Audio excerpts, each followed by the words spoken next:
When you hear the name Leonardo da Vinci, what comes to mind?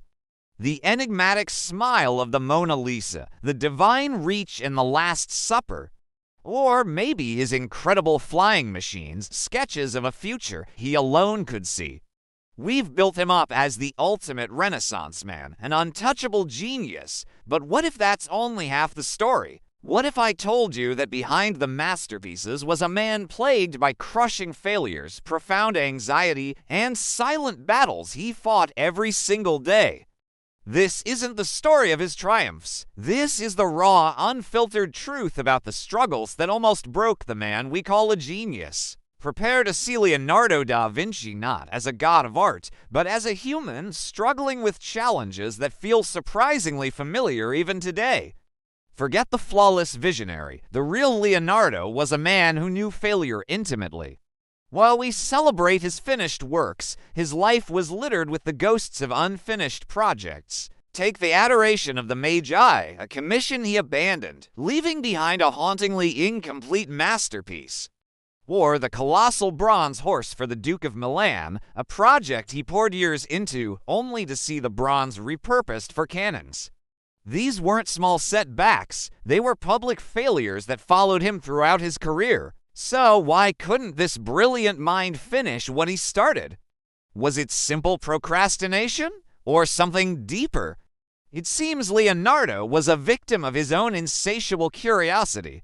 One moment he was dissecting the mechanics of a bird's wing, the next he was studying the flow of water, and then he was sketching the layers of a human skull.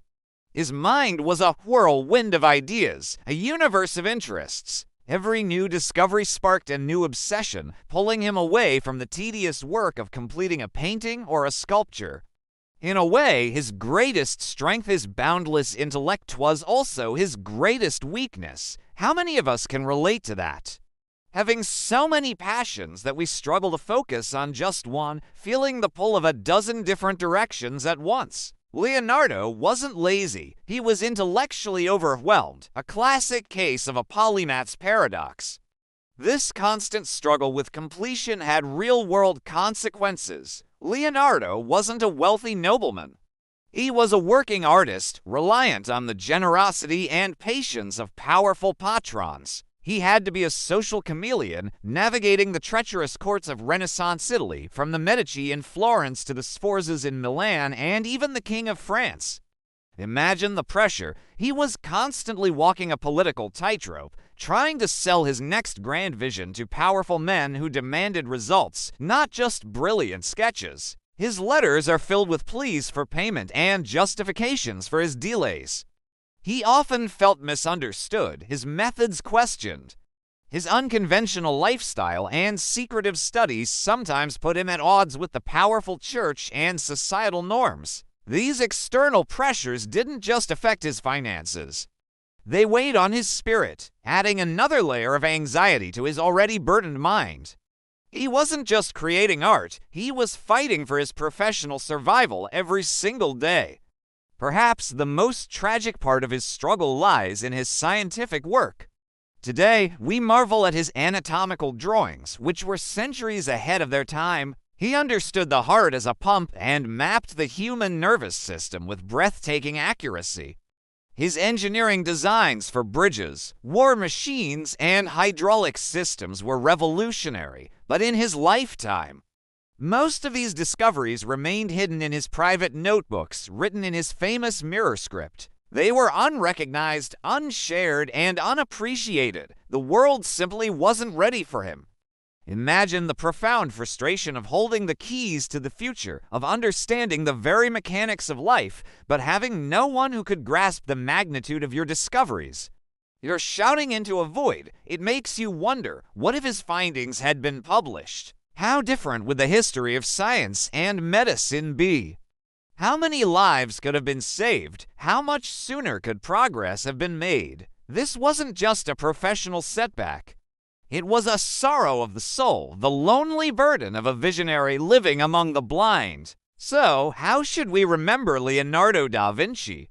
Should we see him as a flawed figure, defined by his unfinished business and unrecognized potential?